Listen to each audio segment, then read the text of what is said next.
I am Christina Sorrento. I'm the chief of the Intake and Regulatory Coordination Division, and this is the DRC meeting for Bellward Campus Parcel A and Bellward Campus Drive.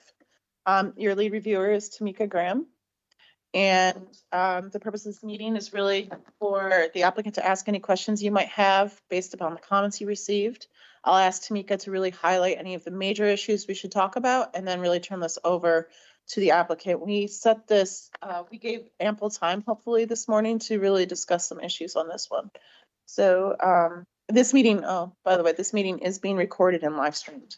Tamika, go right ahead. Thanks, Christina. Good morning, everyone. Again, I'm Tamika Graham with Mid County, and just wanted to say thank you so much for everything that you provided to us to review. This is a substantial project. Is going to be transformative, and we're really excited to continue to work with you and our collaboration and continue on in the discussions that we've had thus far in terms of strengthening this application. But one of the things that before I get into some of the major comments that I wanted to touch on from staff, I just wanted to outline that one of our major concerns with this submission is the fact that it was submitted as an infrastructure plan, and based on our prior conversations with your team, we requested that you not submit an infrastructure plan, but in fact that you submit the site plan submission. And so you'll notice from our comments that most of them are really about, the lack of information that we have at this point to really process this as a full site plan. So a couple of things that we also noticed is that there's some information that's been provided to the public that is a little bit more robust, and which is actually provided in this application. And so we would like to see some more of that information provided in the submission. What you'll also notice, what you have probably noticed, is that many of our comments echo many of the things that we've already said in our prior discussions post the concept plan. But really what we see as a path forward for this submission is to combine what you're showing as phase 1A, what you're calling the infrastructure plan, and combine it with 1B, what you're calling, the full site with the buildings and so forth. From what I understand, you just recently had a pre-submission community meeting for 1B, and talk a little bit more about how we see all of this moving forward. About all of that. Yeah. So. Definitely. So we can put a coin in the meter on that if you like, or we can continue talking about it. But I definitely wanted to highlight some of the other major concerns that planning staff has had. So yeah, I think the two things that we really want to talk about are that, and then just also a lot of the comments that we saw were things we thought either had been resolved or don't necessarily relate to what was submitted. So, which kind of loops back around to the first thing. And I think with that, we've had a lot of meetings, interactions, and unfortunately a lot of them were with Gwen, who's not with us any longer. But we thought that we had settled on the phase 1A and the phase 1B submission. And that's why we went to all the time and expense to submit it like that. If that's no longer acceptable, we should talk about it, but it is, we thought we had settled that over the last more than a year worth of conversations. That point I just want to respond to. I personally sent an email in April of this year to Soltez. I think I copied the majority of the folks on the team here, Gwen, Robert, and said, do not submit an infrastructure plan without the phase 1 buildings. That was very clear. And yeah, and just to be fair, there were conversations after that email as well. So I think Bill is right that this is happening in the context of a long series of discussions about how to do this. So it was a little bit surprising. We may not be able to come to a consensus about how to address this today. So we may need a follow-up to kind of reconvene on the strategy. We're willing to kind of look at options for how to do this, but we need to also find a way to maintain the schedule.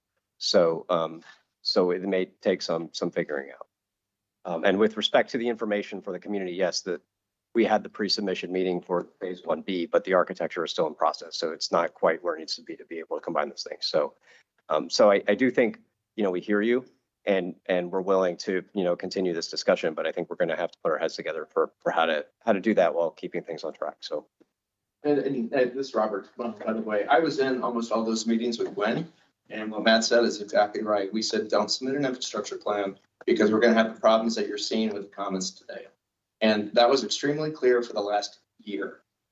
So let's find out how we move this ahead. I think they have some good ideas on how to do that. But let's just be extremely clear, even with Gwen not here. That was the direction that we gave you. Don't submit an infrastructure plan.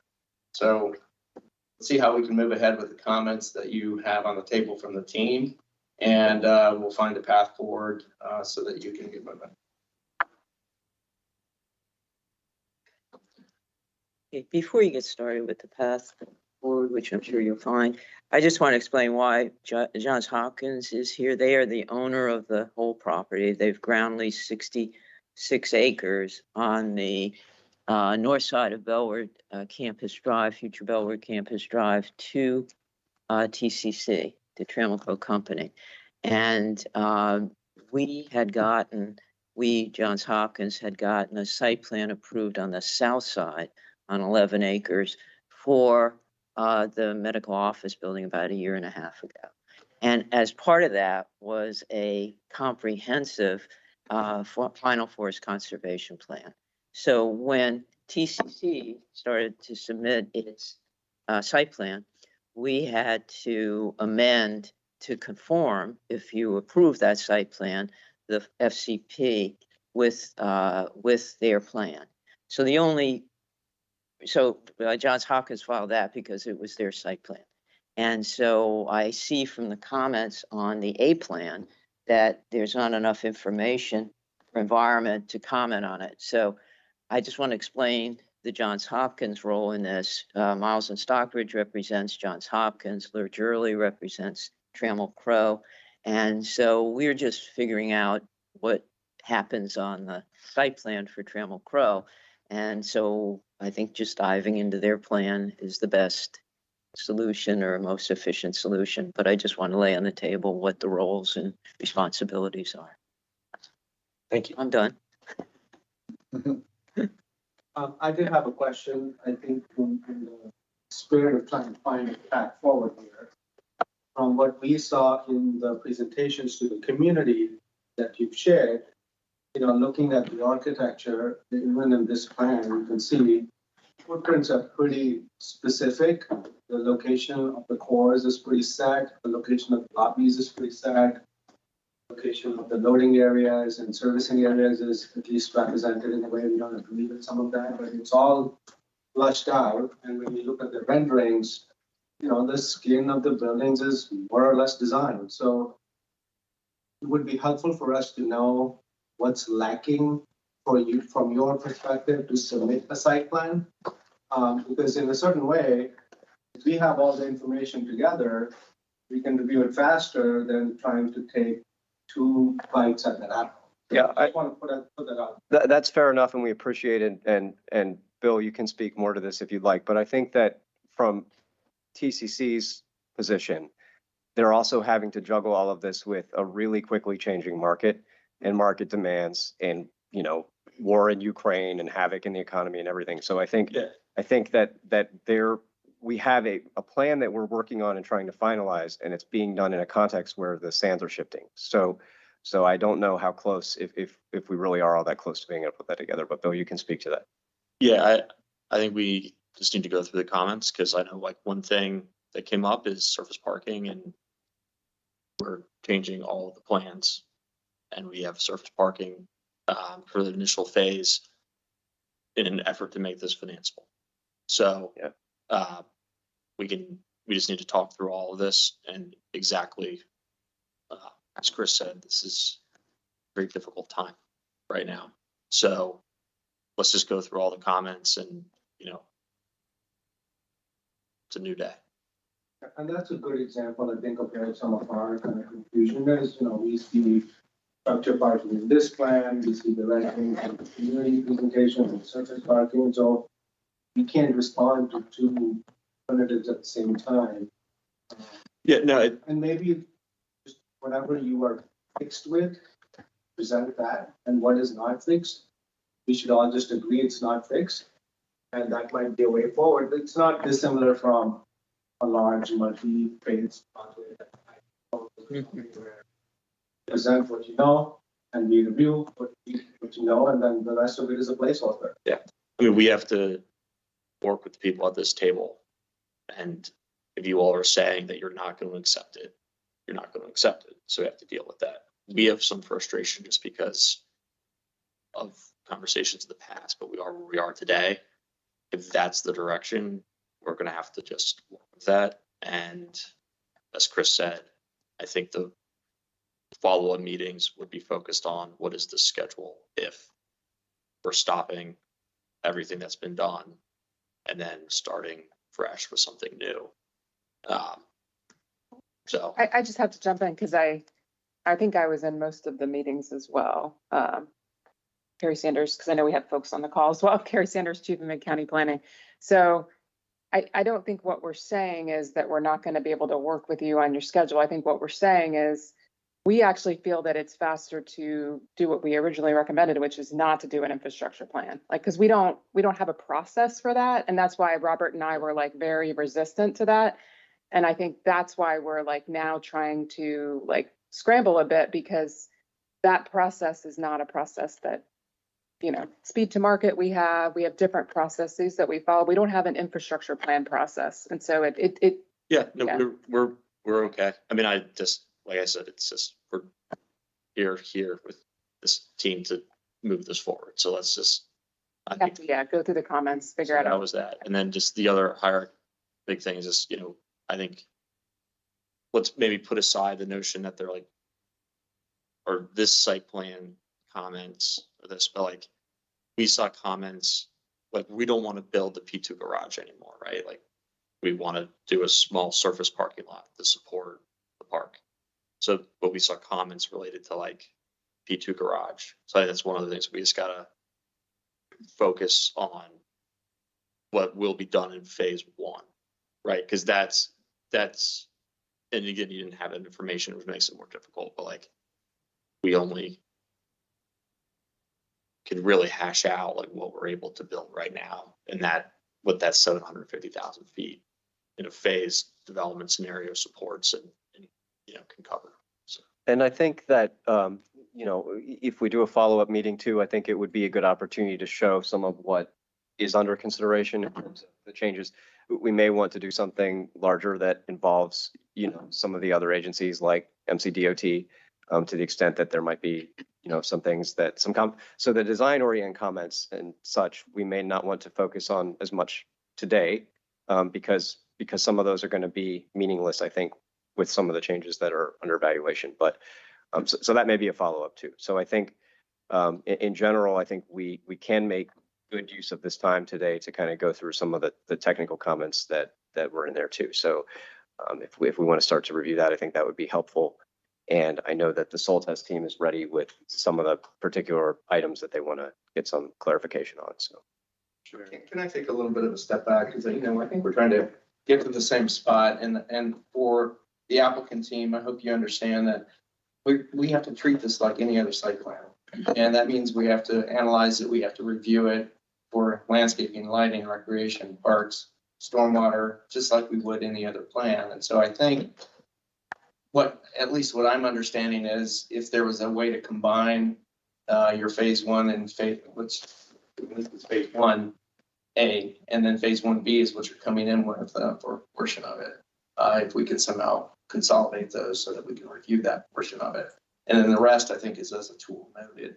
It's a placeholder. But we still have to review it based on the site plan findings that we have. And so that's why it makes it a little bit harder for us. The extent of what you're proposing. If it's a placeholder, we put it as a placeholder, but we have to evaluate it as that because that's how you get that. That's how our enforcement group at UPS is going to review this plan.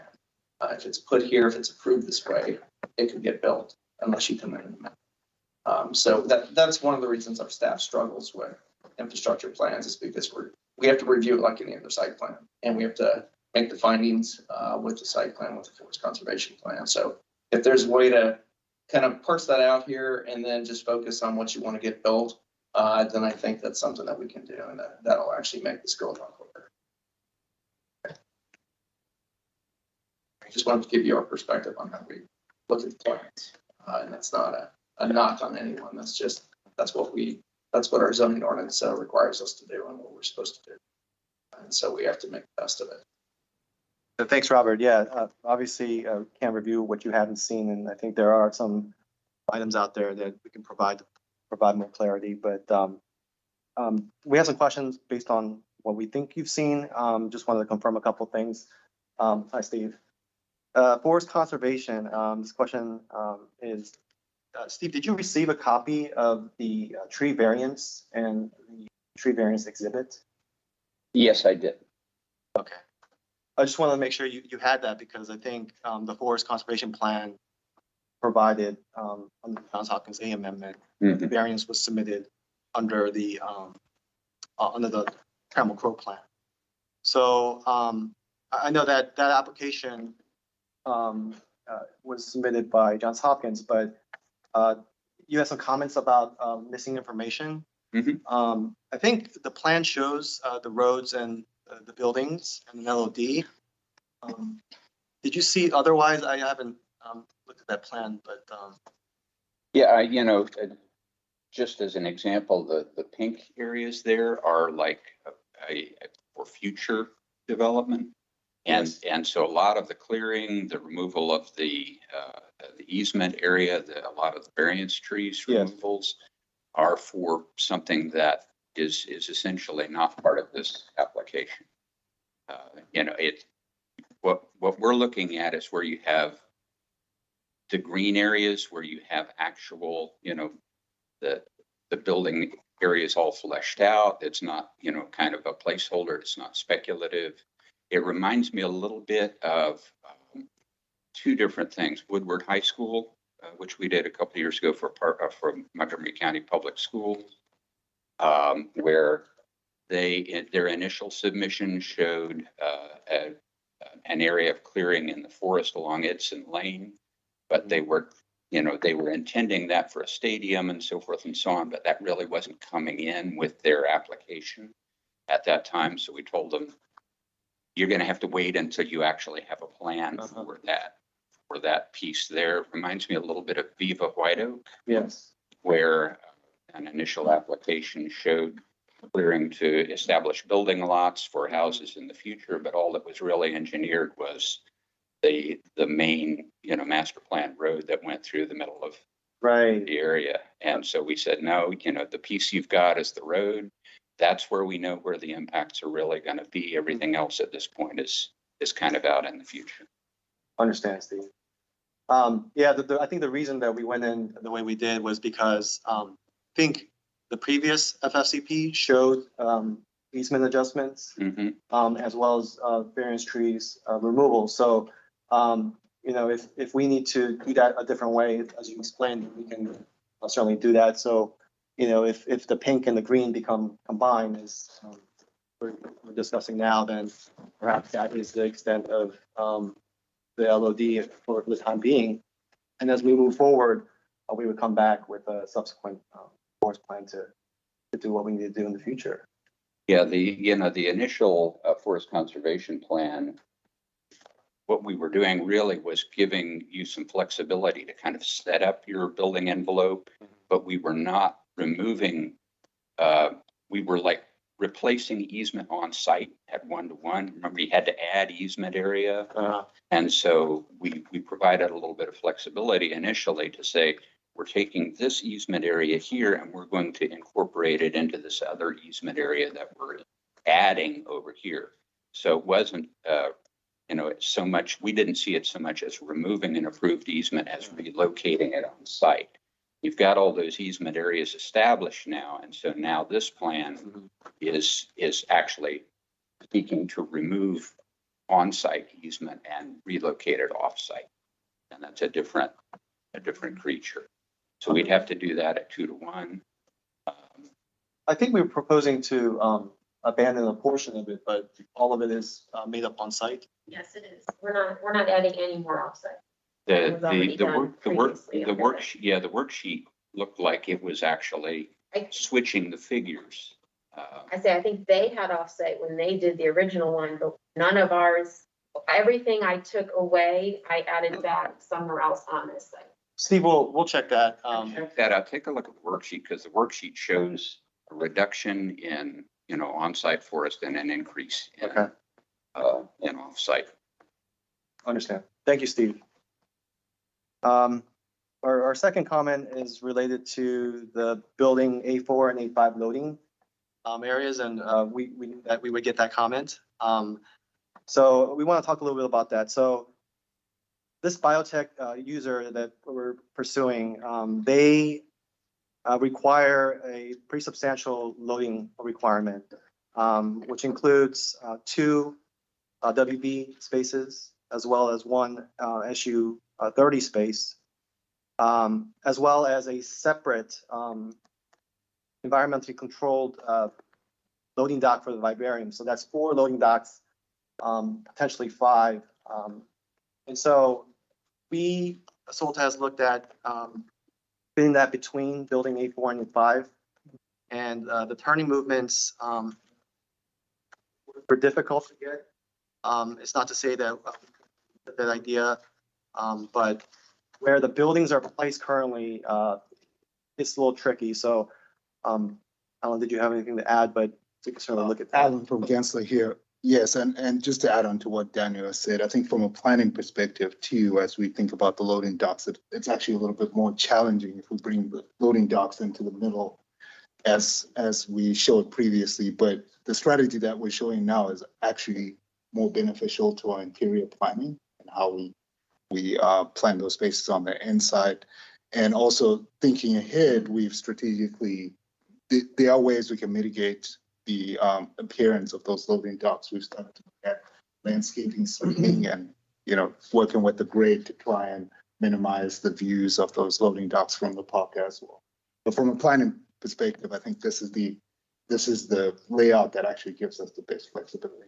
And so just so I'm clear, so you did evaluate one of the comments that we suggested with extending Road A and connecting it with Road, I think that's B3? Is that what is that what you're saying you evaluated? Yes, we did evaluate that. So, and just to be clear, what the recommendation is, it's a little bit more nuanced than I think what maybe might have come to next comments.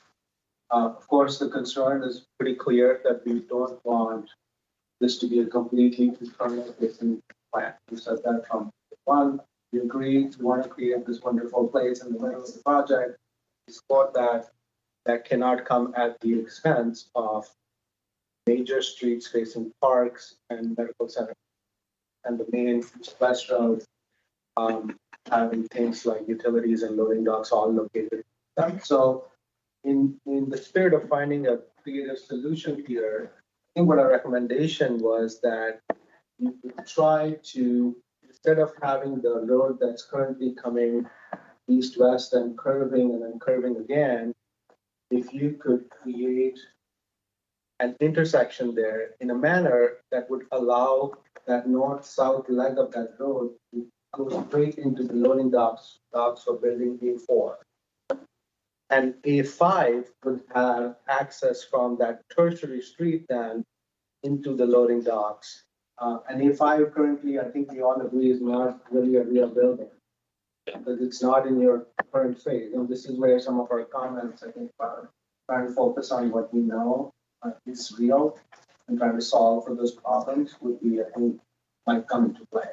Can we get rid of the piece of Road A that sits between A5 and the garage and connects out to Muddy Branch, and then just take Road A straight across so you have more room to fit the footprint of A5? You're suggesting not to have a road that's coming in? So just Can someone point? one of the big issues, You're suggesting this alone, yeah, and then there's no and then Up this would and- go away.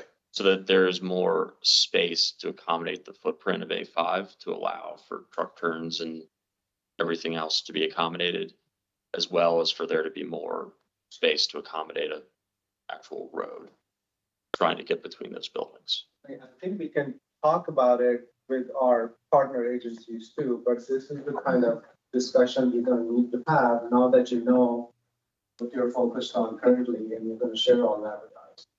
So if there was a solution there that did solve two problems here, the loading problem for you and having, public streets that have good frontage versus loading docks and services, then we should have that conversation and have our partners at DOT and DPS and others weigh in on that so we can get you to a solution on that. So I don't think we are saying no to that, but we also have other parties on this call that need to, and Marie needs to weigh in on that, and At face value, that's a good suggestion.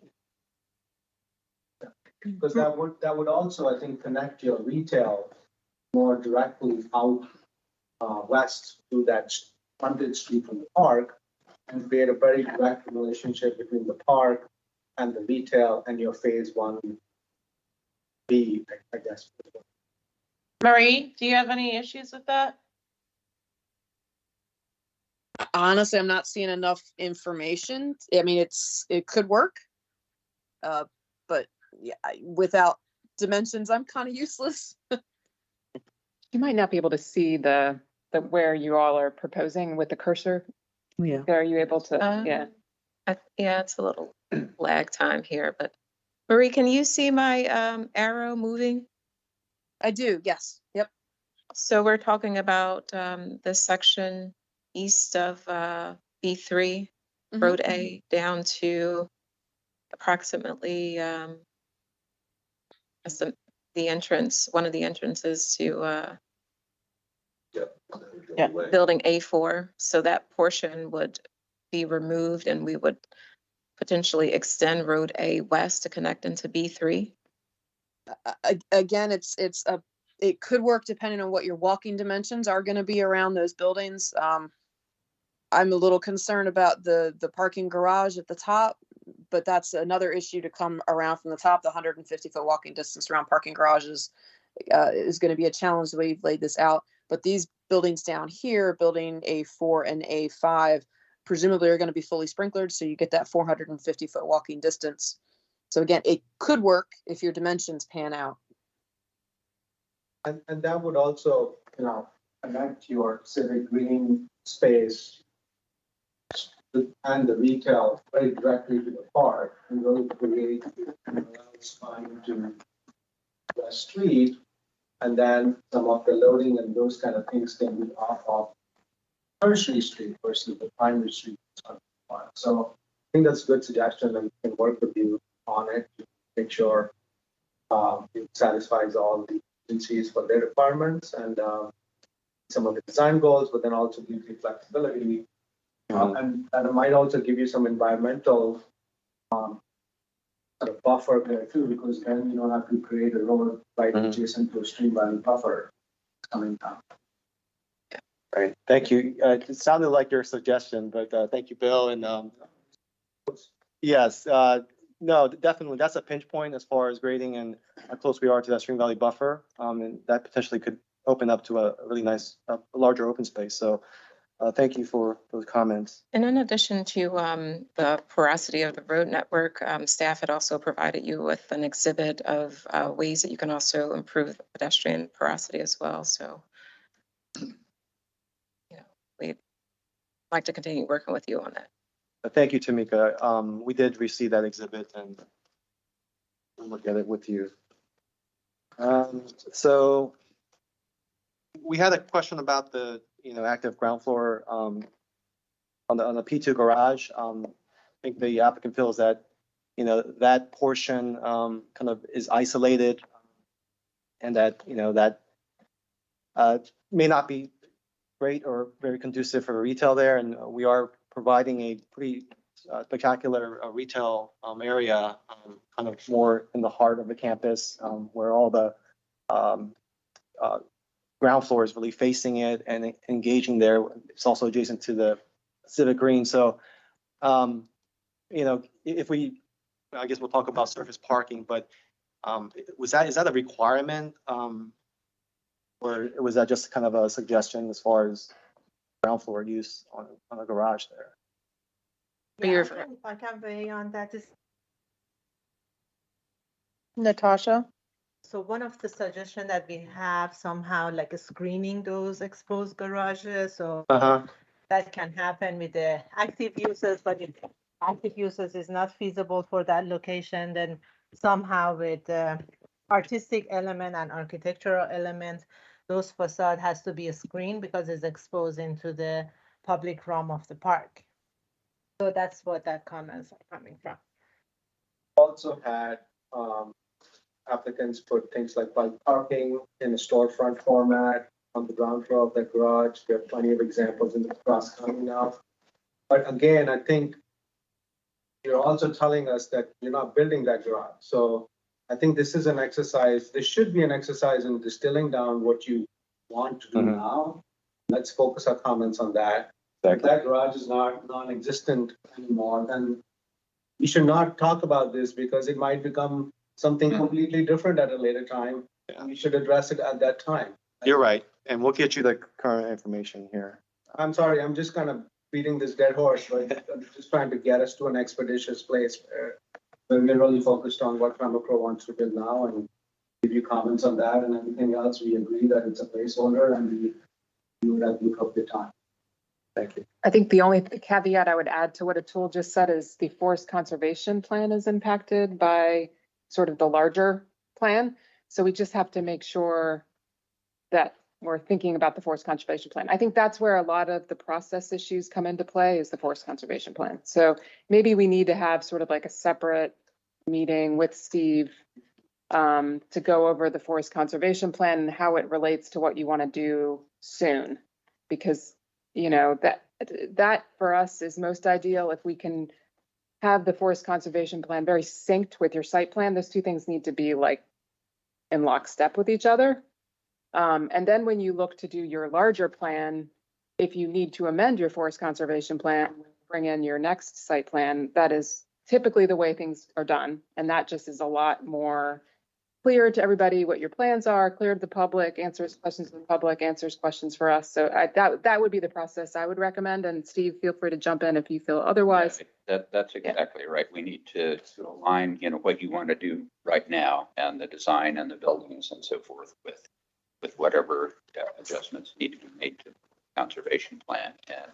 And again, future site plans that are more completely engineered and ready to go will then you'll bring in an amendment if you need to on the final later. That is, yes, the typical process. Thank you, Carrie.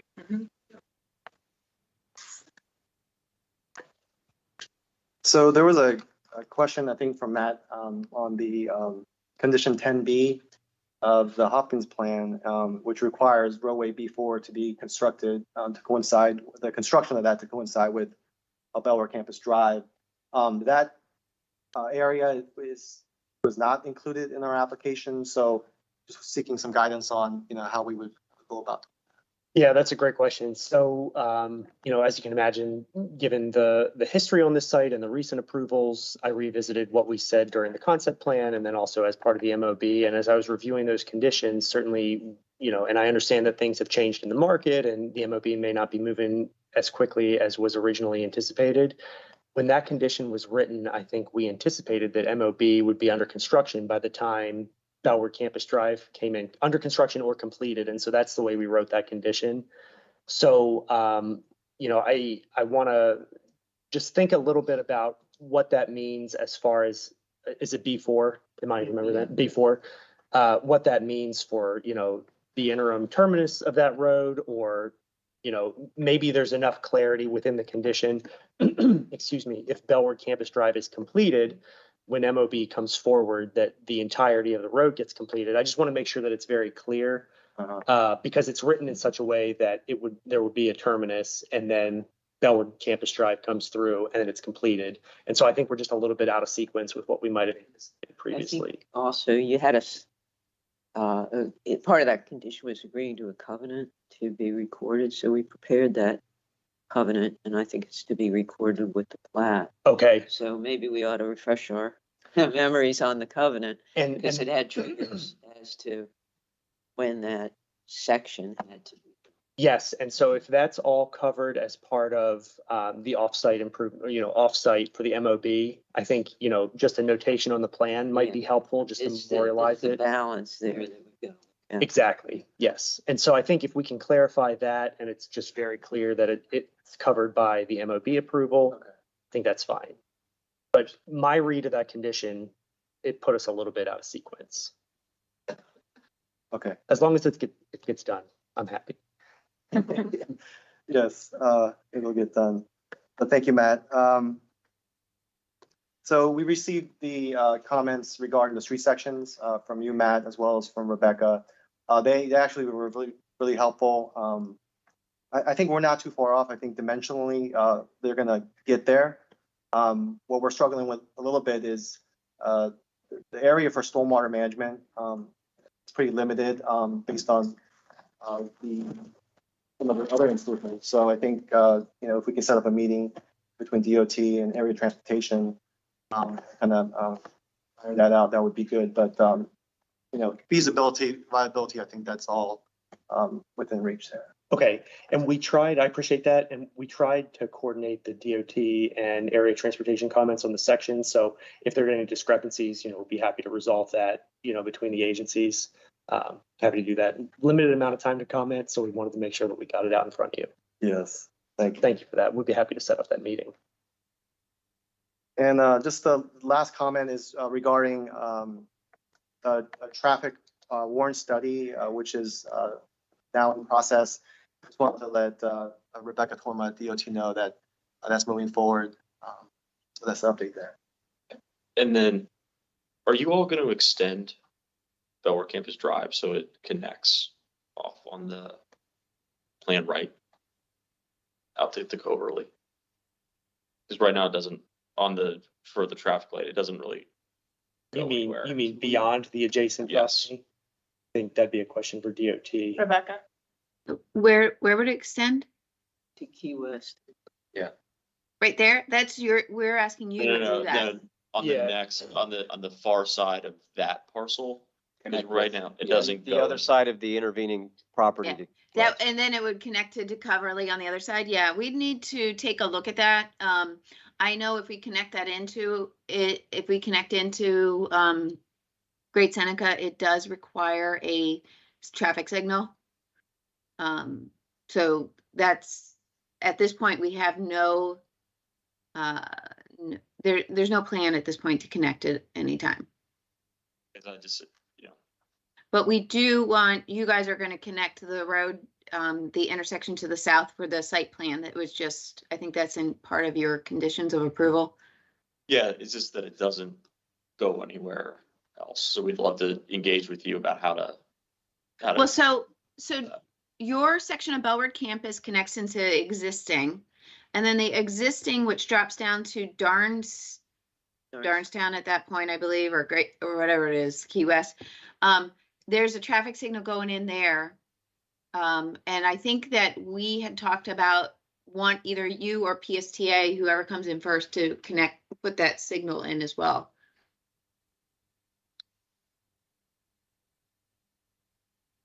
So, I can talk to, but I don't know that we have any plans at this point to connect to Great Seneca.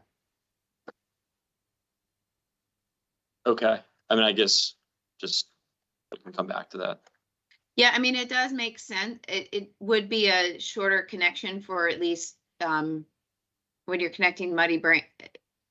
In a way, it makes sense. Like if you're in your development or the adjacent to the development to the right of you, it makes sense to connect it. But otherwise, it's not. It's not going to be a high use, in my opinion. Yeah, I mean, it's just that it's a 150-foot wide right away with like 4 lanes. So, anyway. We received a couple comments from the community about it. Traffic and everything else. It just Yeah, looks like a really big road. Yeah, about Like, connecting through, and I think it's I think it's in the master plan to do it, and so I think we should maybe revisit that. Yeah.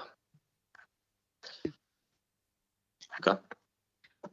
I know DOT internally did discuss it when you came in originally with your plans and when we met with you guys before. But I don't think that we thought it was an important connection necessarily. So we can discuss it further.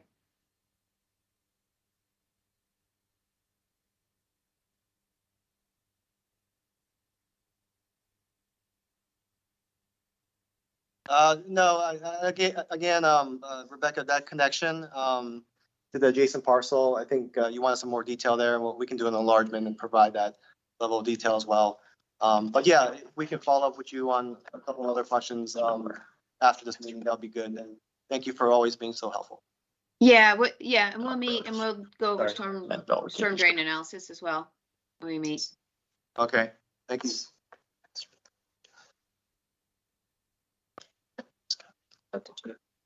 that it? Yes, those were the extent of Soltis' questions. Yeah, I think, thank you for that. And I think for the most part, we did touch on some of the major things such as the site circulation, the garages, parking, and so on. Open space is something that I think we still need to continue to have a discussion about and to figure out what the ownership will look like. So before we focus on parking? So the two things on parking. So one is parking the park. So we've been trying to think about how to build the most efficient garage we can for a final condition for the first 750,000 feet. That's pushing us to not build that garage. So there would be no parking on that half of the campus unless we build a surface parking lot. So I know one of the comments was just no surface parking, but like that's one item. Or no parking beyond the street spaces to support the operation of the park. And then this. Didn't say it was for the operation of the park. We want to be right here about that. I think what our comment was, that, this infrastructure plan showed a parking garage. And then the renderings that were shown in the community had at least 2 surface parking lots. And again, what we assumed was that we're proposing that some of their office buildings are being. Well, then that's the next part of this, which is we want to follow the precedent set for the Johns Hopkins Medical Office building, where as we phase in the development, we have the ability to phase in to start with service parking and then phase in structured parking. We're thinking that this may start with one building.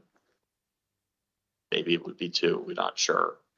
But that if it's only one building, then it would make sense to have surface parking for a variety of reasons. And I think it's precedent on the site. Well, just So we want to follow. strictly speaking from the zoning ordinance standpoint, there's no prohibition against surface parking lots. They just have to be designed correctly, screened adequately. Show us what you're proposing. It's difficult, yeah, it's difficult to talk about without actually seeing what you're, seeing the plan. And also, just to add to that, the precedent is for a temporary surface parking lot. It's very clear in the approvals of the medical office. And so not only will you have to show us what you're proposing today for surface parking, you also have to demonstrate that there is a sensible plan for replacing that surface parking, structured parking as we program the site.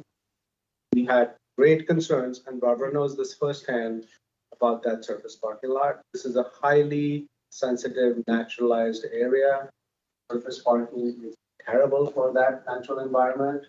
We just want to make sure that only propose it when it's absolutely required, and we do it in a way that it is easily replaceable by structured parking. over the long. So you have to see those two pieces of information, how you proposing it now in a correct way, like Matt said, and how you're getting replaced. Particularly, we'll have to get a justification around ground lease for that parking, and how tenants will use that parking, and how you would sequence those tenants to use a different type of parking. I mean, those are all things that every developer has to figure out when they go through that process. We want to make sure that we are not being shown something that is supposedly a temporary condition and ends up being a permanent condition, because that's not an optimal permanent condition, especially in the context of the site. Okay. I'm going to go back to the park question. Do we have a couple minutes left? You had asked about ownership of the park. Yeah, I'm Henry Coppola, I'm Parks Development Review Coordinator. I guess jump in. I think I think if I'm remembering correctly, the last time that I was in the loop where speak about it, we were still a little bit up in the air. We've had that we probably are interested in public ownership and creating a public park here, assuming that you guys are. I think the kind of question had been, would we or not, the last time we'd spoken. And the kind of caveat on it is yes, but we have to make sure that it's then designed in a way that's something that we're interested in accepting and being able to maintain. So that kind of comment we put on for this is, while this isn't showing like a final park design, it's showing a lot of infrastructure and grading and things that are going to lock in the spaces. So to be able to sort of comment on what we're seeing so far, we need that question answered so that they're be working on, yes, this works as public parkland, or no, we don't need to worry about it when get public, privately owned public space. Are you still in process of determining that, or you're just saying you like it? I think that our answer is basically that we are interested in it, given that we can work with you guys to all agree on a design and it's going to work for it. So you need so a separate meeting. I think that would be best, probably, to go over. I think it just take to let us get into the details of it, make sure I've got all the right folks on my end looking at it.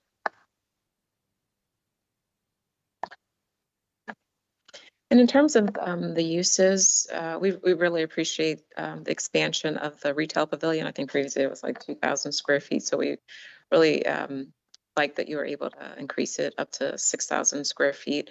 But you mentioned in your SOJ that it will be seller space. So you need to provide something to staff where we can evaluate if it meets the definition of seller space, since it wouldn't be applied to your total FAR. Is the retail intended to be like truly public retail, or would it be cafeteria spaces and things like that, or would be only for the use of the occupants? So it's 17,000 feet, not 6, as currently designed, that we're also looking at that. And it would be open to the public. I would equate, I don't know if you've ever been to I mean, it would feel, I think, a lot like a food hall you would find in DC. So it's certainly is going to feel very officey. So if you're coming over from the neighborhood, you might be like, this isn't where I wanted to go for my sit down lunch, but it's completely open to the public. So. One question we had for the seller space in particular was that in our experience in reviewing other projects, retail financial show experience now, having these type of partially below grade type of retail spaces have struggled to be leased out even in the best and highest performing retail markets. So we just request that you guys. Yeah. We don't think it's possible to sign a lease to the retail, so we're going to manage it ourselves because this is not a retail destination. Yeah, so we had the same question about it. Yeah. This is a follow-up to our prior meeting about the discussion of the open campus. What was the resolution there? Because some of the hardscaping is missing, so we weren't sure, are you still proposing We're gonna areas to propose- install, or however you're addressing that? We're gonna propose secure areas of the campus, specifically that center piece, A1, A2, A3, the associated green area. We're going to propose the ability to put up fences and secure it.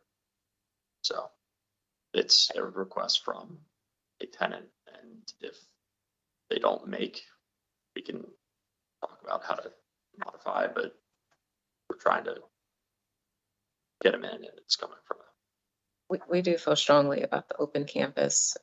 So I think we're going to continue to push on that. and we can talk about how to board it all and everything else. Like if we're just, building a random one-off building, I think it's very different than if we have a user who's looking for something specific with their own reasons and agendas for that. Yeah, well, those details, if they could be provided so we can evaluate, we appreciate it.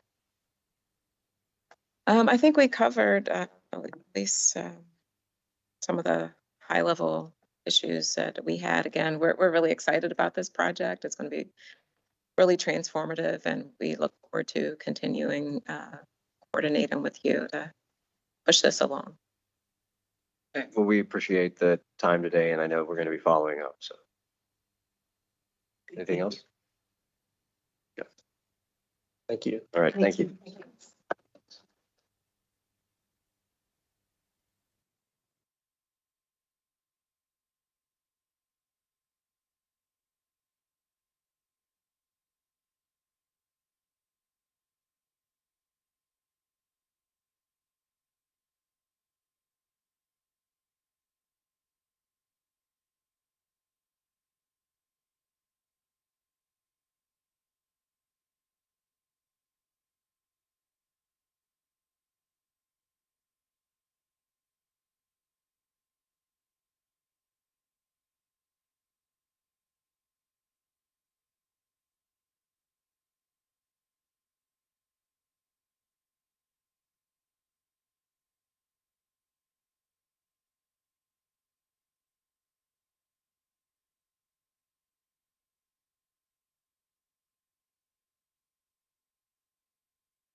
I am Christina Sorrento. I'm the Chief of the Intake and Regulatory Coordination Division, and this is the DRC meeting for Clarksburg Chase. Your lead reviewer is Jonathan Casey. This meeting is being recorded and live streamed. I'll have Jonathan just highlight the major issues we should talk about. And then really this is the applicant's meeting to ask any questions that you have based on the comments you received. Jonathan? Good morning. Use this mic, right? Yeah, you're fine. This is Clarksburg Chase, the RNC property. It's 100 units, which is below the density. As far as major comments go, we don't have a ton of comments.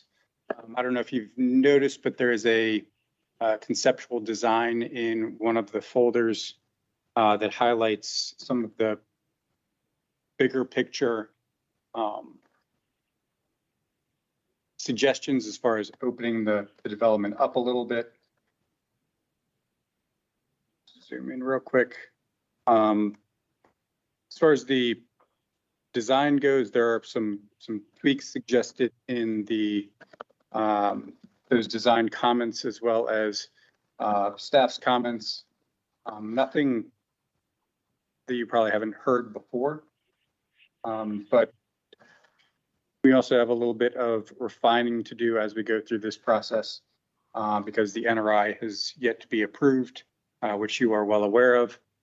So I'll caveat all of our comments really with, that NRI is the key item that we are waiting for. Once that is approved, then there may be additional comments. We just don't know exactly what that's going to look like.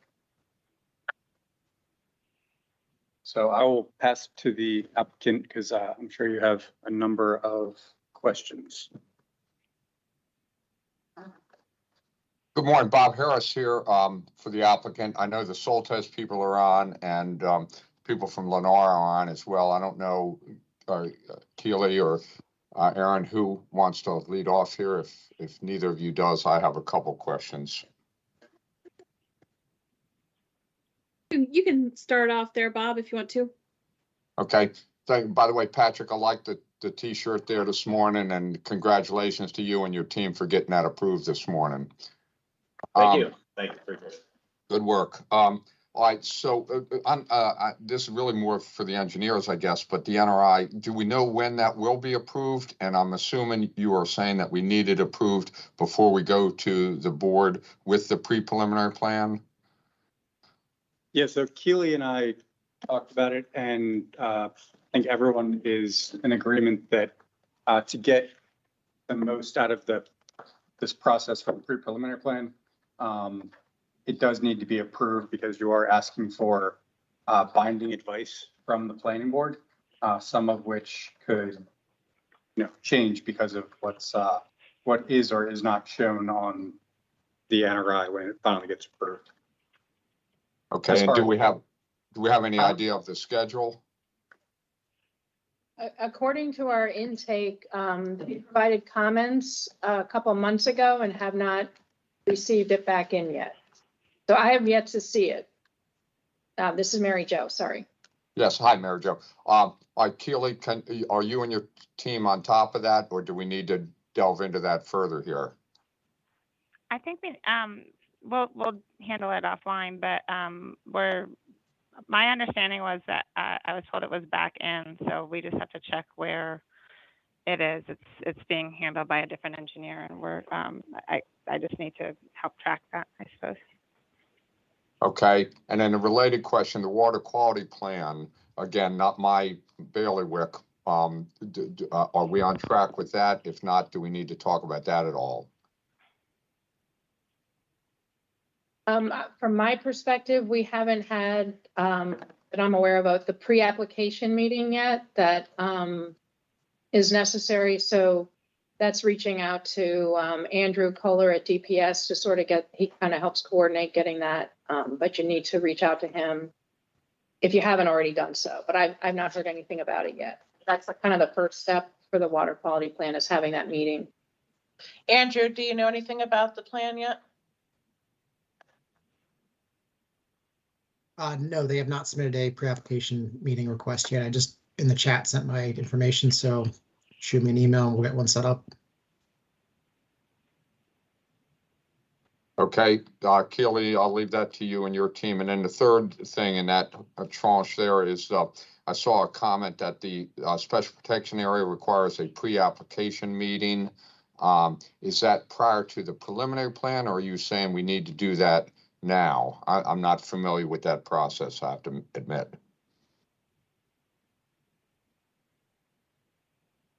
You guys would need a pre-application meeting before submitting the water quality plan. Okay. All right, so that, I guess that's on us. So we'll have to follow up on that. Okay. Correct, yeah. Just shoot me an email and we'll get one set up. Okay. I know there were some errors in the SOJ. I take responsibility for that. I'm the one who wrote that. I'll get those corrected. Thumbing through here.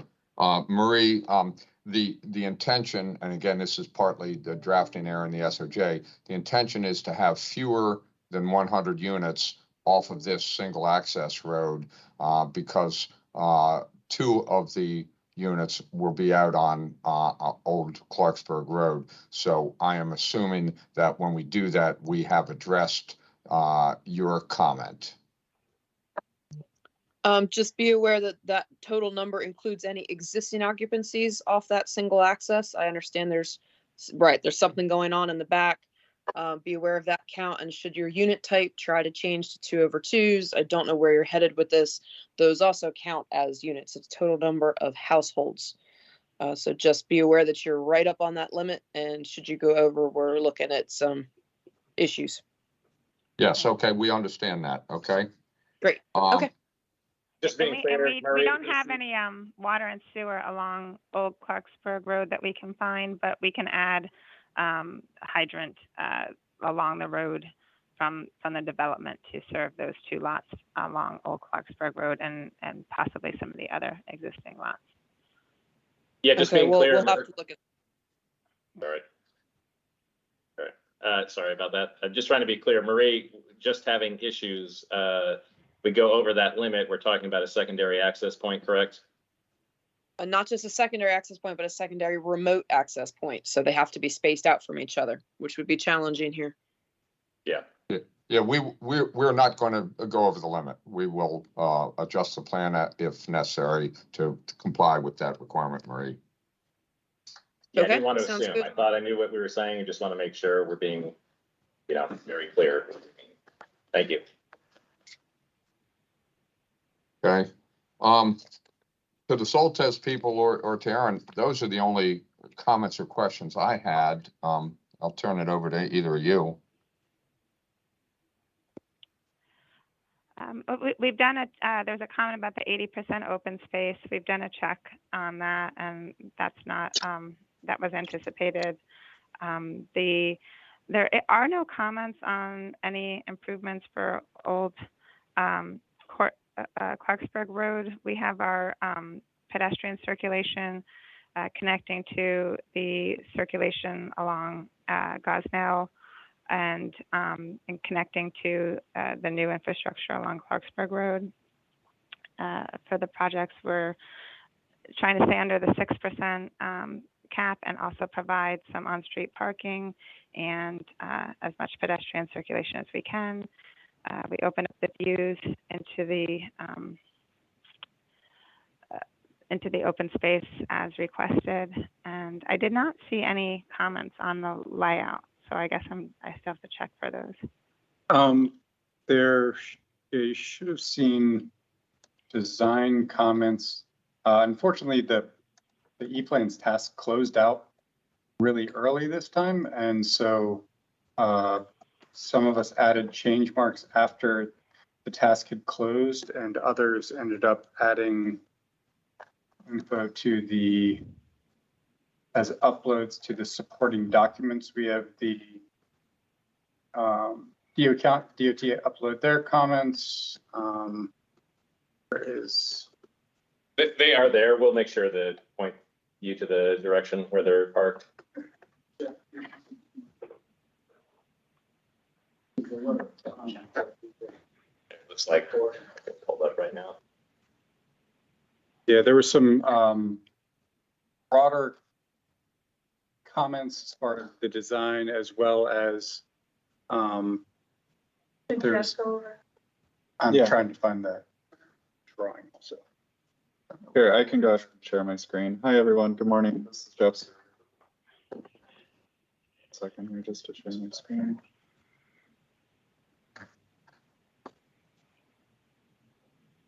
And then Brett and I had some comments.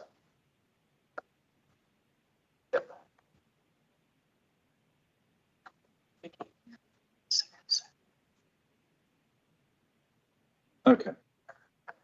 That's showing up for everyone? Yep. Okay. So, good morning, everyone. The basis of our comments are really they are looking at what was provided, and thank you for taking our previous comments into consideration.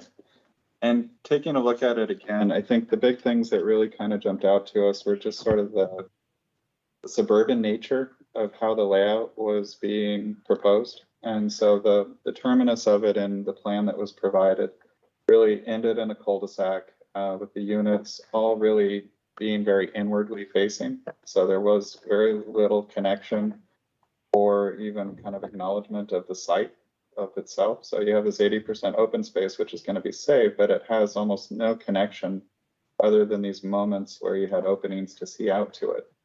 But the units, for the most part, were all inwardly facing and not really providing any means of connection in terms of a trail, in terms of even just having it actually come into the development as a whole. So we provided design review comments, which provide some master plan sections that were cited, along with just general recommendations. So those documents can all be found under the supporting documents folder, as well as the sketch too. So these are all under there. The sketch as a whole is really looking at this idea of trying to be very mindful of the impervious cap, but at the same time try to break this down into pods almost, or smaller sections of the development. So there are moments where the surrounding landscape can actually come in and become a part of this community rather than just being sort of the backdrop. So having these breaks between the development and really trying to introduce a variety of housing types to try to still get towards the density that you're proposing, but at the same time really try to minimize the amount of impervious surface and at the same time incorporate more of the surroundings. So that's what you're seeing here. The red lines are really kind of designating these breaks between the development. Those are moments where the landscape can come in, become an integral part of the design. These in turn could be connected through a series of trails, a way of actually providing access to that 80%, but also to other areas. And then the really big things here are there's a secondary connection being provided to Old Clarksburg Road. So I know you were previously showing sort of a single family detached down at that location. It would be really nice to not have to terminate this in a formal cul-de-sac, but actually provide a secondary means for vehicular and pedestrian connection. That would be accomplished. I realize there's a text box sitting right over the top of it, but you can see where that secondary piece would come out and then connect potentially to Old Clarksburg Road. The other thing that this layout takes into consideration is it's actually working with the existing topography of the site rather than competing with it or just flattening out the site as a whole. It's really looking at trying to minimize the amount of impervious surface by using the homes, the different types of dwelling units to take up the grade, account for the grade, but more importantly, using the streets to actually work along with the existing terrain as much as possible. The end goal being a low impact development, low impact design, which really tries to reduce the amount of cut and fill, really tries to work more towards something that actually is site specific rather than just being something that you can almost see anywhere else. So really, the more you can bring in the existing site and really make that an amenity and a feature that is unique to this development, I think would be a real win. Jeff, have you by any chance estimated the impervious cover of this plan? I'm assuming it not. Not at this time. So Okay. It's, yeah, I couldn't speak to a number, but. Okay. I think to that point though, the idea was that trying to basically split the difference between the main entrance point from my understanding, to really try to narrow things up pavement-wise from what was previously shown to this configuration.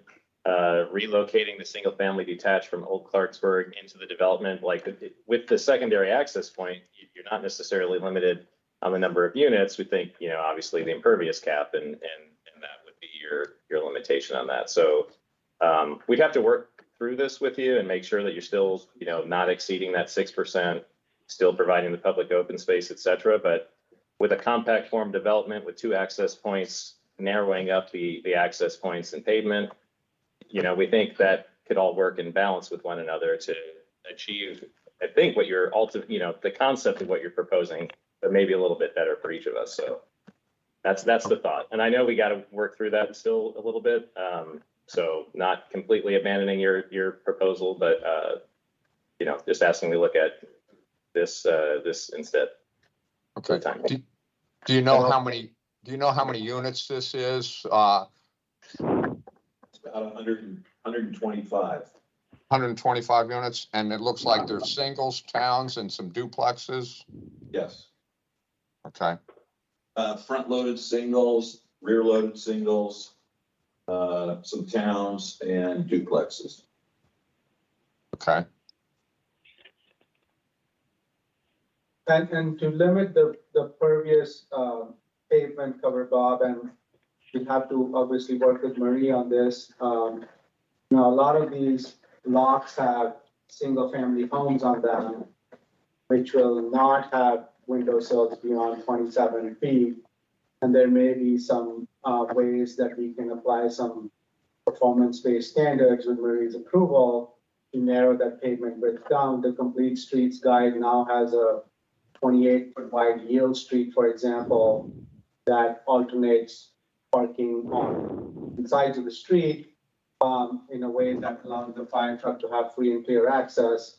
And also each of these front-loaded houses are going to have driveways, which will be automatic, no parking zones and things like that. We'll have to work through with you and DOT and Marie, but we think there are ways to get a better layout, get 2 points of access from 2 different roads, really, which will also help emergency access, but get this type of a more of a rural setting for the site, which I think is an intended goal of the sector plan, and try to keep things out of the watershed, which is another, I think, key factor in the consideration. Real quick, before we get too far down the yield street concept, when we're looking at townhouses and the density of the single families before we get to that loop in the back, that's really not going to be a candidate for yield streets. I'm going to be looking for for parking restrictions on at least one side of the road. We get back to the single families on that back loop, that might be something we could look at, but That's don't fine, be prepared for on-street parking to be permitted. No, totally get that. Yeah. That's precisely what I think, Marie, we are hoping to explore with you. Okay. Excuse me, this is Rick Barnes representing Lennar. Does if a layout like this, does it then provide some relief to providing 80% open space, or would the intention be to still try to achieve 80% open space? It would still be with the intent to achieve the 80%. The idea would be to bring that 80% more into the development. And to be clear, it's the 8% is, it's not, there's no out for that. It's, you must have 80%. Yeah, like I said, we need to work through the impervious with you. 6% still applies, the 80% still applies. This is Rebecca Torma from DOT. I will say that you showed the roads at 20 feet. We generally, if you're not going to have parking, we want them 21 feet for public roadways. I don't have a problem with the plan, looks fine. You had some problems with the other plan that I think that Billy had put in comments today of, and so so I don't generally have a problem. I think you're going to have an issue with trucks going around that curve, kind of like what we had up in was it Creekside, I believe it was. And also make sure you meet the centerline radiuses. They should be shown on every preliminary plan so that we understand what they are and if you need a waiver. We really don't want a waiver for a 90-degree bend or something like that. We're looking for more of a minimum 100 feet. They're currently at a minimum of 100 feet. We can add that. Okay. And you're right, they're 20, so if they would We really be want 21. 21, right. I'm just saying that there was a request to have them narrower, but I don't know that that's possible. We've and all the developments that we've done up there, there's 3 other developments and they're all 21 feet. Okay. Sidewalks on, we would recommend sidewalks on both sides of the street as well. And Rebecca, you are suggesting a configuration where there's no on-street parking is a 21 dimension, right? No, I don't, I mean, if it's like. If we use the yield street section from the complete streets document, would that be acceptable? I think you need parking, on-street parking. I mean, if people have a party, I don't know where they're gonna park. So we really like to encourage you to provide parking on the street, for visitors. Which the yield street would have. Well, the So total it's width with them would be 8 feet plus 21 for a total of, Yeah, it'd be Is that correct? 29 feet. Or you could do 28. Like if you have a lot of parking all in one line, you could do it at 28. But if there's mostly no parking, then we recommend you just keep it to 21 or 29 feet with parking. Where's this extra foot coming from? We require streets to have you can have a 10-foot travel lane next to parking and an 11-foot lane. And 21 feet is what we've done. And that's what we are asking. That's what we will continue to ask for.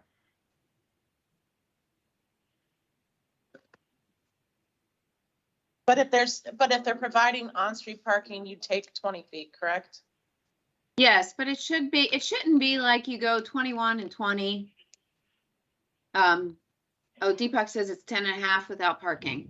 So it's, so you could do two 10 and a half foot lanes, I guess, but it's still 11 feet. It's still 21. We really want to make sure that there is people have adequate room to get through. It's not like it's a foot difference, but it does make a difference when 2 vehicles are trying to pass. Or when you're dealing with the impervious cap area? Again, we've had 3 other developments that have done the same thing. So, in the impervious cap area. The DOT is that at this point, that's our standard and that's what we use.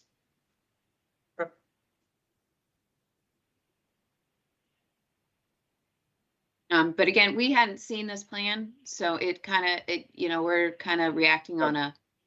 Yeah, that's fair. That's fair. As we work through, just anything we can do, obviously, we're in a impervious capped area significantly. So any areas that we can find flexibility as we move through it would be appreciated. Well, I'm not putting on the spot agreeing to anything right now. We got to do a little more work on this and talk about it more. But like I said, just keeping that in mind, anything that we can narrow things up and still meet the standards you're concerned about would be appreciated. So.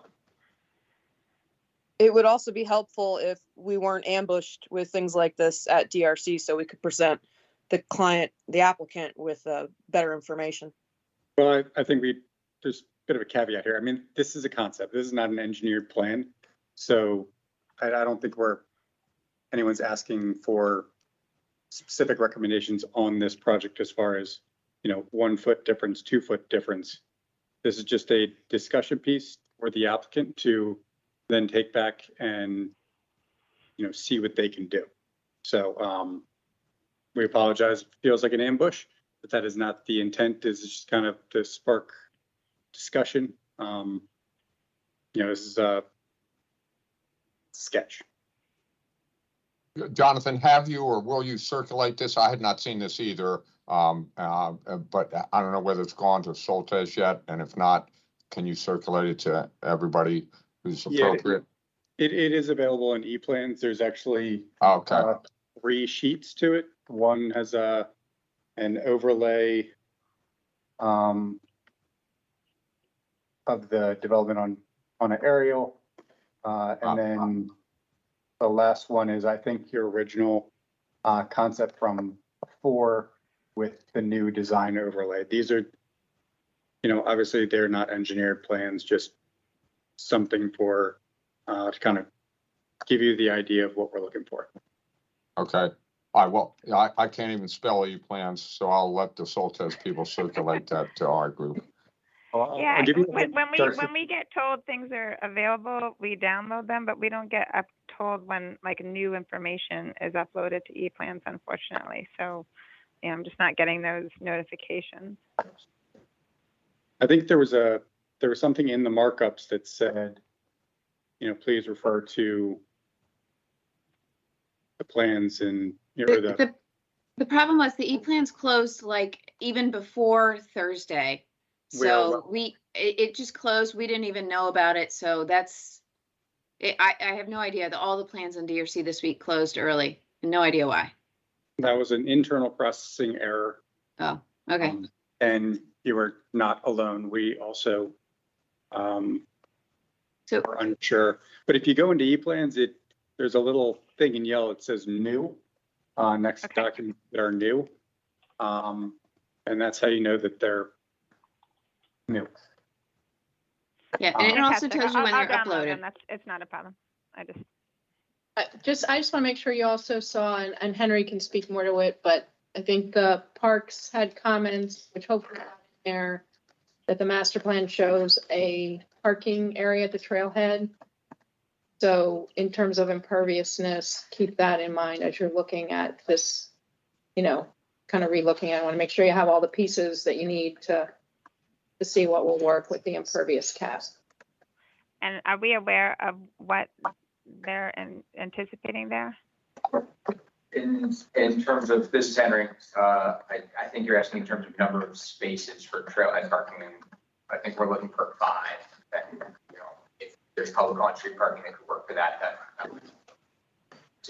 And where, I guess, is there any markup to show, what you're looking for where? I don't think we have anything specific at this time. It's more making sure that you're aware that we need to find room to have that, and then working with you guys to figure out where that will fit best given the trailhead connection access points that you'll have coming down through future HOA property to connect to the parkland and the future Great Trail through here. Okay, well, we can coordinate further on that. Yeah, definitely. Thank you.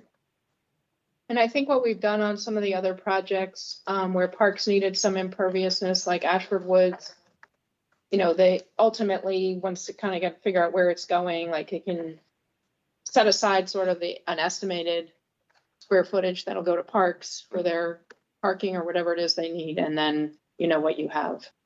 Right. So work that out with parks.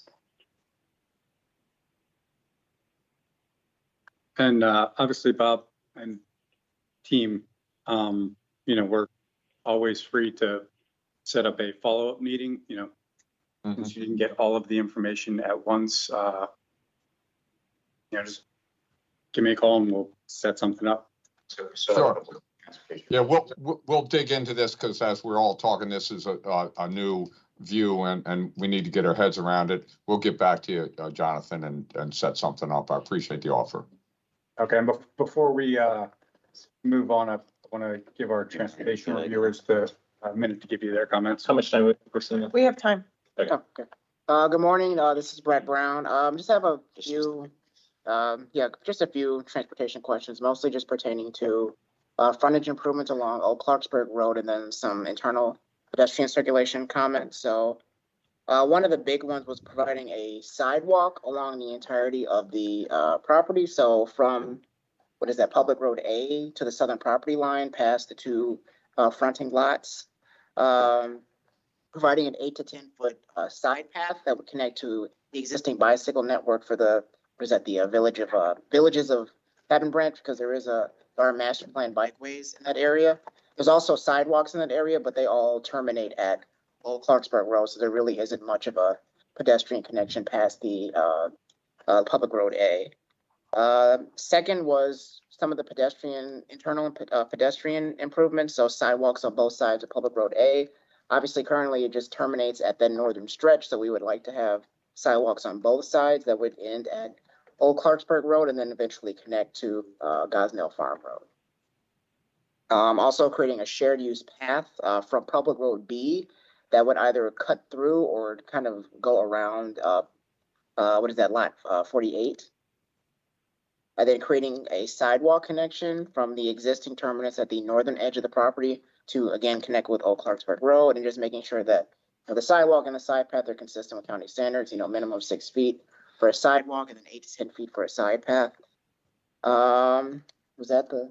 Those are the big ones? The through road, through road. Oh, yeah, so the cul-de-sac, so one of the questions we had was like, just to kind of provide justification for why a sidewalk is necessary in this case. The cul-de-sac. Or cul-de-sac, yeah, cul-de-sac. Why a cul-de-sac is necessary in this case instead of just maintaining this as a through road, especially if, obviously this is a concept plan, but especially if a secondary access road is proposed and built in the future, at least having those roads actually terminate to create one continuous connection rather than just having it kind of end right there. I think that's just about it for my comments. I don't know if you have anything. Yeah, and just to piggyback on that last comment, the non-through road. So you do need to provide a waiver for the use of a non-through road, specifically for that cul-de-sac. And this really ties back into some of the design questions and other questions pertaining to impervious surface, where in this location, it does seem that the logical place for a lot of those units on that cul-de-sac would be further in front, so along Old Clarksburg Road, as well as along that stem of that entryway stem. So placing the units in front, which would, if you're already doing the pavement, that would obviously reduce the amount of pavement you need because you need that cul-de-sac. So you really need to have, number one, explanation for why you need the cul-de-sac. Number two, why those units can't be placed further in front. So that kind of ties also back into the design points where we do want to see more of those units pushed in front, also into the environmental issues of doing whatever we can to reduce impervious surface. And the non-through road, that comes from the subregs. It's not actually a waiver, it's just an additional finding, but you have to justify it. Will the waiver request be required for the pre-preliminary plan or come later? No, that'll be part of the preliminary plan, but we don't want to approve a pre-preliminary plan which shows something that we have questions for the preliminary plan. it'll be identified in the pre-preliminary plan discussion if we endorse a layout that show that. Obviously, our goal is not to show that, but if we do, it will be about as something that has to be addressed. Okay. Yeah. Thank you. Okay, all those transportation comments that we just recited, I'd not seen those before. Were they circulated? And if not, will you? I've Yeah, not so seen them I think- either. So So- some of my comments were kind of lost in the shuffle, so I did put them as change marks on the actual SOJ, but I can download it and just add it and circulate it again if that's a little bit more helpful. Well, definitely, not having these comments before the DRC is anything but helpful. We haven't seen them either, Bob. Yeah. All I right, think so, this is all due to internal error of the comments being No. closed too quickly. No, these were not discussed at internal DRC. So it's all new to us and nobody thought to tell Marie and DOT about these comments. Well, if you have an issue, you can feel free to call us after this meeting. We can talk about that. okay, well, Yeah, my and- primary issue is I want to get these comments so we can look at them and will I somebody. would second Bob. This is Erin Lawrence with Lennar. I would second Bob. We need to make sure we have all the comments. We understand that.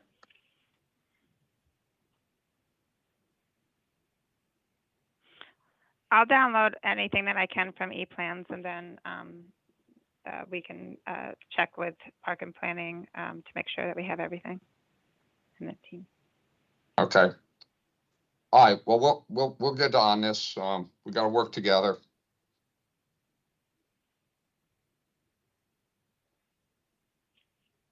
there anything else?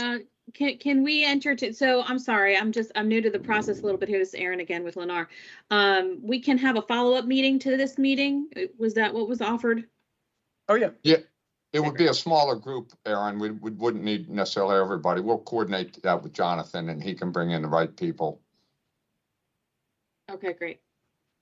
If I could mention one more thing, I know Jonathan had emailed Keely and some folks were copied on that. This is before comments were due, just asking for clarification as to what exactly, you listed 3 things that you wanted addressed as part of this application. And we wanted some clarification to truly understand what you were looking for. And Keely did provide that. I think she went back to your whole team and, but could you maybe make that more clear in the SOJ that when you resubmit that, that would. And actually, helpful. one of my comments was to add those items to the cover sheet. Because for this pre-preliminary plan, you are asking for binding advice, so I figured putting it up front. Okay, we can do that. It's a good idea, just so everybody's on the same page of what you're looking for.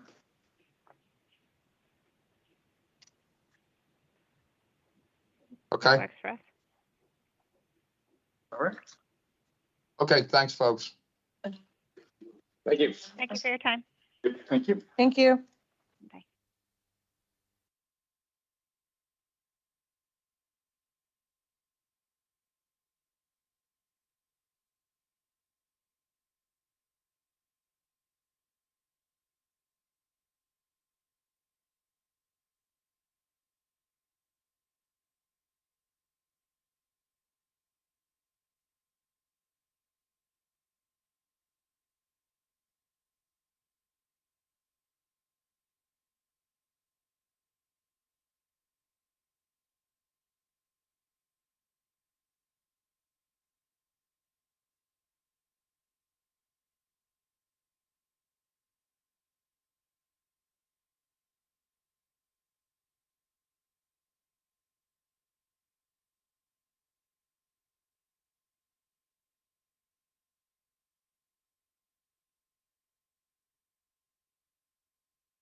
I'm Chief of the Intake and Regulatory Coordination Division, and this is the DRC for Grace something. Is that how you say it? Correct, Grace on Main. All right, great. The lead reviewer is Jeff Serber. This meeting is being recorded and live streamed. I will ask Jeff to kind of highlight any of the bigger issues with this one, and then really this is the applicant's meeting to ask any questions you have based upon the comments you received. Jeff? Hey, hi, good morning, everyone. I'm Jeff Server, I'm the lead reviewer. Biggest comments that we've had on this from our end have been primarily the amount of public open space that's provided or proposed. It's dangerously close to not meeting the minimum requirement. And then some of the placement of the buildings. I think the majority of the feedback that we've provided has been primarily focused on layout and also transportation. So with that, happy to turn it back to you if you have specific questions or if you'd like me to elaborate on anything. Okay, hi, this is Jeff Lewis with Site Solutions. Hi, Jeff. I'm sitting here with the owner, Rico Campanera, and the architect, Ben Bates. And we do appreciate everyone getting comments in. The owner is very excited. He's had this property for a number of years and has been wanting to do something up on Main Street here. And with the combination of a commercial residential, which, you know, we tried to present here. And we do appreciate, you know, some of the input that you've given with the layout. And we are very interested in the possibility of utilizing some of the additional access points as we come through either to the movie theater, the old movie theater property to the west, or with the church to the right, to the east. And I mean, the owner has been in contact over the years with the adjacent owners. He's talked to the church on numerous times about either access or possibly even obtaining that property. And it's, I guess you could say it was never something they said no, but the discussion never kind of went to the degree where they were able to reach any type of agreements on what they could do. May I? Go ahead, jump in. Good morning, everyone. My name is Rico Campanaro. I'm the owner. And again, like Jeff said, we appreciate all the comments that you all send. Some of them are fantastic. Greatly appreciate it. And to discuss about the church a little bit, when I first purchased the property, there was a Reverend Cooney over there, and I spoke to him at the very beginning of the idea that I wanted to do this project. And he was very much open to the idea of selling the property. And we discussed it many times on me possibly buying the thrift shops. They asked me to do the appraisal of the thrift shop, which I did. Then unfortunately, 6 months later, he retired, and they have a new pastor over there right now, a lady. She's a fantastic lady, but I met with her one time, and it just doesn't seem to be any interest to do anything with the property over there. So I kind of decided to stop reaching out to them because many times she would not respond to me. So I don't know what else to do with that. Yeah. Yeah. Yeah, and that's, you know, kind of what led us to the solution we have now with the existing access point. You know, working with the two building concept has been something we've had in our mind since the beginning when we've kind of figured out we could not have this secondary access point. And yeah, so that's kind of how we ended up on this scheme. Again, we wanted to front the street as much as possible, but while using that existing access point, there was kind of a limit to that frontage. Got it. No, that's, sorry, go ahead. No, I was gonna say, we did see the comment that I guess from your side, you would reach out or would like to reach out to those owners to see whether or not something could be worked out, and we certainly welcome that. Great. No, we have already begun to try to reach out. I think we're also trying to find contacts. So I don't know if you guys have contact information, perhaps for the Druid Theater. or even your contact with the church, we'd be happy to do what we can on our end to try to help facilitate that conversation. I have met with the manager of the property next door at the movie theater quite a few months ago, and they seem to be very nice people. And my feeling is that I think I could work something with them. I have their number, which I'd be more than happy to share with you, and the name of the lady.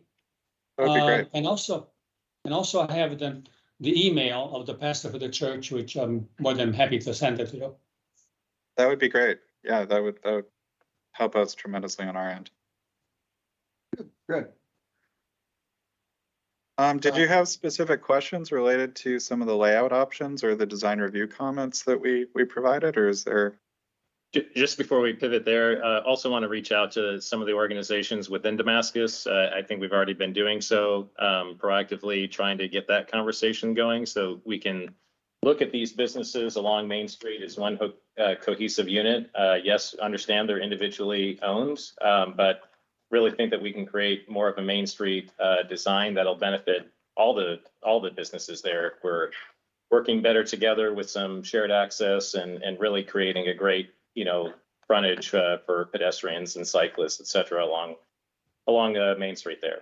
So anyways, we're not asking you to go do this yourselves independently. We're certainly willing and hoping that we'll be a part of that conversation to really help sell that idea. So don't feel like you have to do this on your own.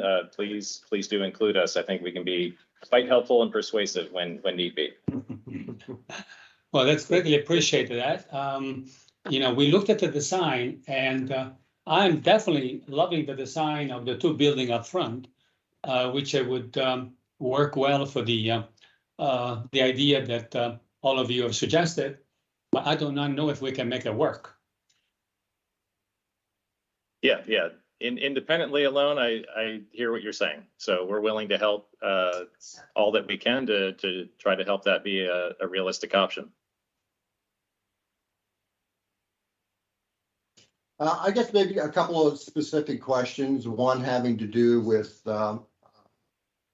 Bikeway out along Main Street. From how I read that, it looked like, and I guess this came from DOT, perhaps, looking for 18 feet of available area, essentially to where the dedication line would be from the curb. Is that correct?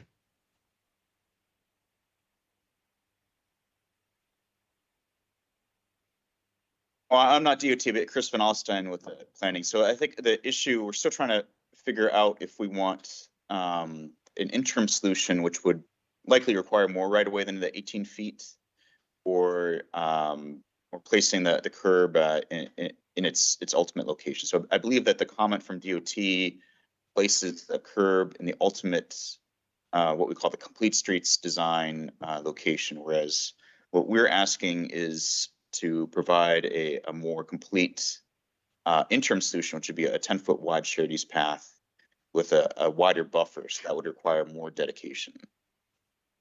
Brenda or Deepak, do you want to comment on that? This is Brenda with DOT.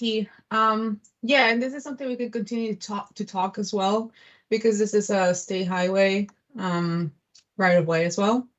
But yeah, we could continue to talk through the whole process. Okay. I mean, the dedication right now that we were showing, which was the 40 feet off the center line, I think provided about 15 feet of space from the curb back to the dedication line. So I guess we'll just have to kind of coordinate exactly what you're going to be looking at here to make sure that we give you ample space within reason. Yeah, that sounds right. Yeah, and that all makes sense. I mean, if we have to work within those meets and bounds, we're amenable to potentially putting both buildings up front. The layout and parking numbers are all going to be adjusted per that situation anyway. So we'll just have to figure out where those buildings fall along the front line there. Yeah. Yeah, we'll definitely work with you on that. Just kind of bring up something, we had talked about amongst ourselves here as far as the potential of shared parking between other properties in the area. Is that something that's possibly on the table to look at, or are we kind of looking at our property in itself for providing whatever required parking would be? No, I would I'm say not, yes. I'm not sure what the whole, I mean, perhaps what some of your vision for overall Damascus downtown might be as far as parking. If there is something just beyond our property that we could look at. I would say yes, we're very interested in pursuing a shared parking agreement. I think as part of the conversation, sorry, this is Sandra Pereira, Regulatory Supervisor. As part of the conversations with the adjoining property owners to share access, I think that we should also discuss shared parking. I think it could be maybe the incentive for the adjoining properties to provide this joint access, especially if they are limited on parking, as well as you could also benefit from their additional parking spaces. Right. So I think at the end of the day, we're trying to look for a situation that benefits not just you, but also the adjoining property owners, as well as Damascus Main Street as a whole. And that's how we want to communicate to this adjoining property owners when we meet with them. I think there's a lot of benefit for everybody. And also, as you can see from the schemes that are up on the screen, we're trying to get as most visibility as possible for your buildings, for your new buildings, with the new layouts. So by pulling the buildings up front to Main Street, we believe that really maximizes the visibility of those commercial uses, as well as entrances, as well as public spaces.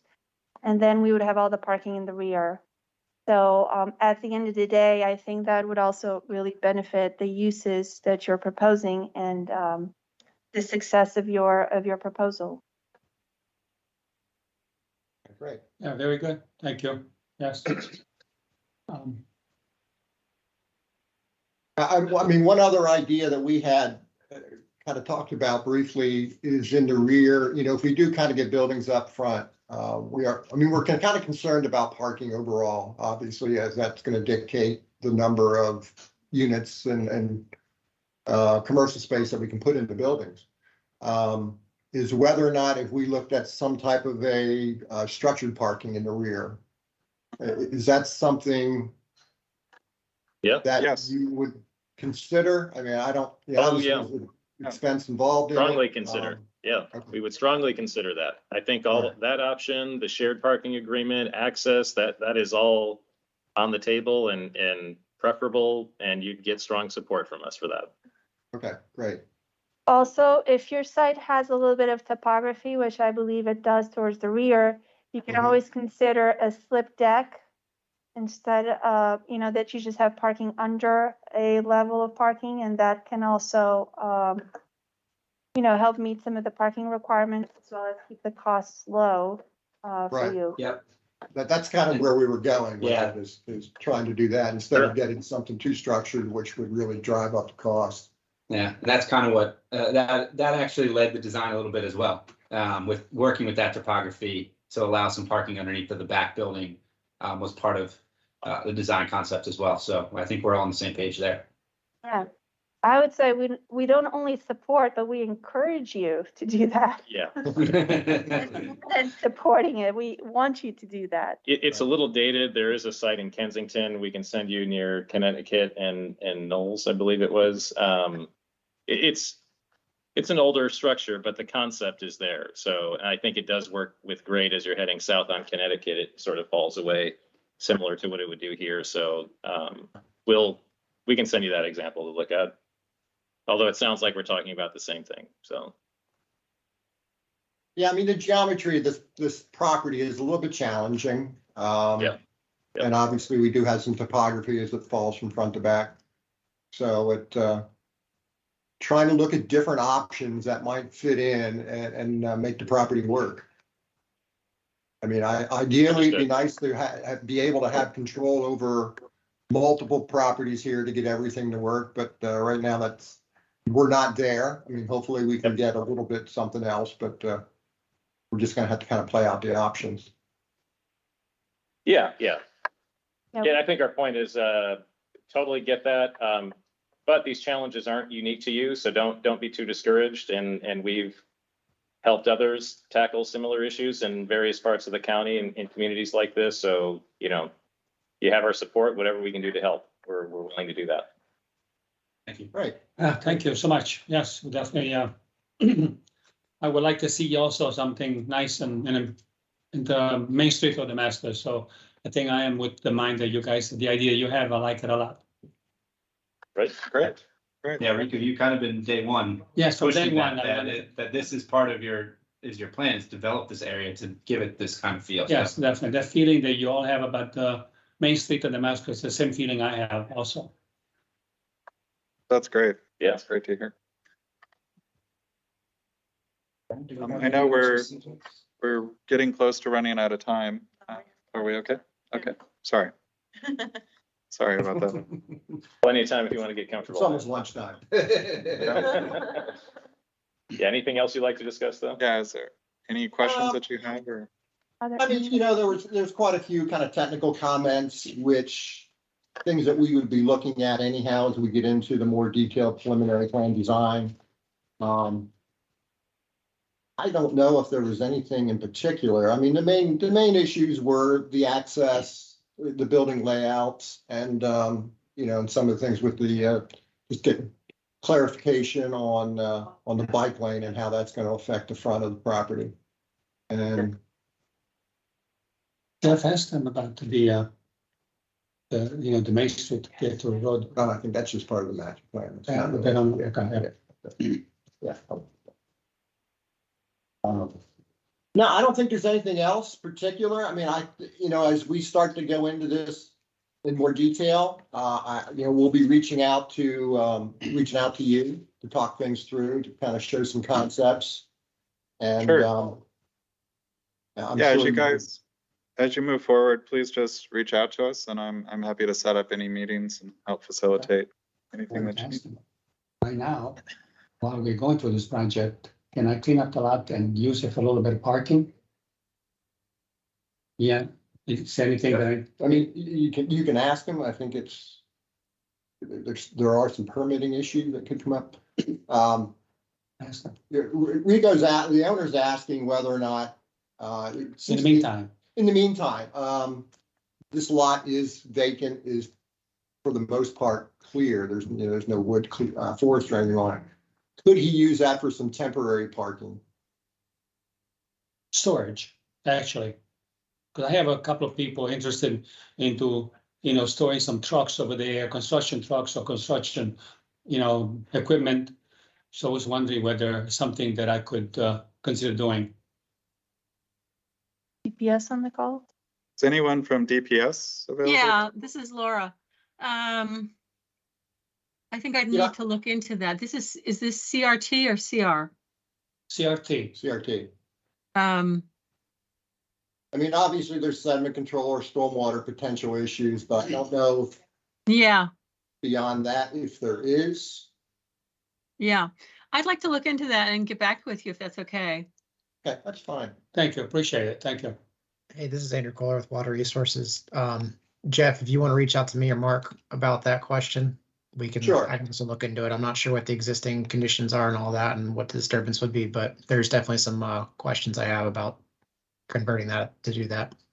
Yeah, I mean, I think that would, from me, that would be one of the sediment and stormwater, depending on what size they end up. I don't think he's looking at utilizing the entire property. It's just probably just the kind of the front portion, but. Another thing is you guys would not be able to pull a permit for sediment control stormwater if you're going through the park and planning process without written permission from them. So keep that in mind. Okay, all right. Would you be looking at paving the entire property to do the parking storage, or no pavement, or what would you do? No, I was not thinking about paving it, no. They would like to use it just as it is right now, So there will no- be- I'm sorry? So no additional improvements to what is there at the moment? Yeah, I mean, there's an existing driveway cut there that they would utilize and, I would imagine probably put some stone down or Yeah, something. most of the Most of the parking, the few trucks will be parked in the back of it, not in the front. You Also. would definitely need a hard surface. Yeah, You know what? hard surface, Oh, sorry. something to, Uh-huh. something so we don't cause erosion. And depending on the amount of the area you're disturbing, you might need a forest conservation plan as well. Right. Or I'm sure. And this is Ryan Sigworth. I'm the subdivision preliminary plan reviewer, and I don't think, and I'll let DPS interpret the zoning ordinance, but I don't think that that vehicle storage is an allowed use in the CRT zone. But again, I'll let Laura look into that. I did want to mention, I saw some, I had some comments and DOT had some comments about the PUE around the front and sort of the conflicts with the stairs and the ramps.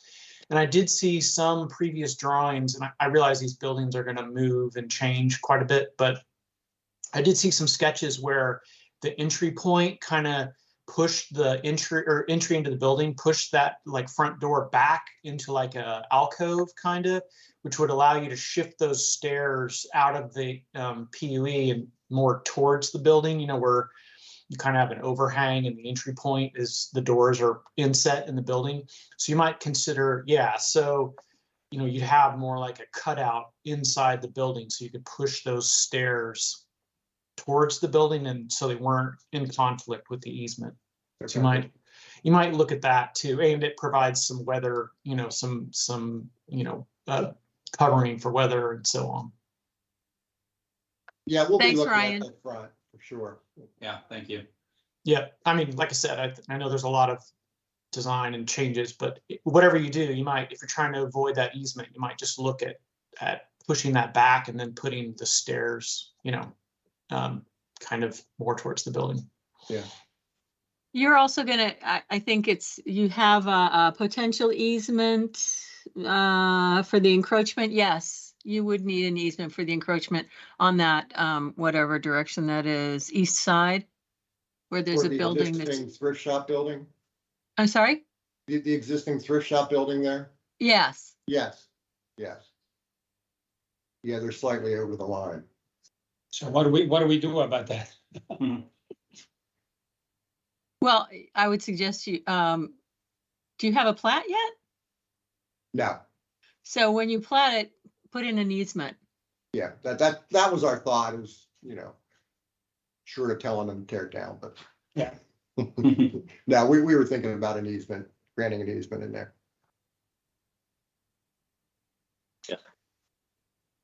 And you can just make it for the duration of the building. Right. Yeah, rather than relocate the building, let's talk about shared access. Exactly. Yeah. That's crossed our mind. Yeah, that conversations go up.